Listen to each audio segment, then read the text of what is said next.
Labas draugai. Čia aš spėkit, kur aš buvau trečiadienį. O buvau kino teatre. Žiūrėjau gerą filmą. Komedija Keistas penktadienis. Taip kad, jeigu dar nematėt, būtinai pažiūrėkit.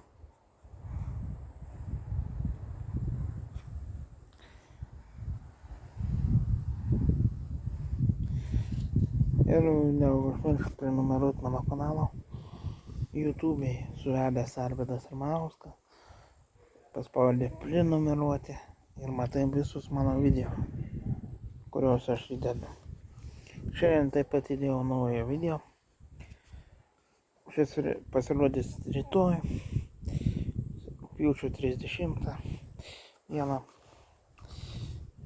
Bet įrašau dabar, kad būtų ką rytoj dėti. Tai sakau, vaikai, žiūrėkit, jeigu kas dar nematėt, geras komedija. O rugsėjo 4 bus filmas 4 išvarymas. Išvarymas 4 kino teatre. Siaubo filmas. Man labai patinka šis filmas.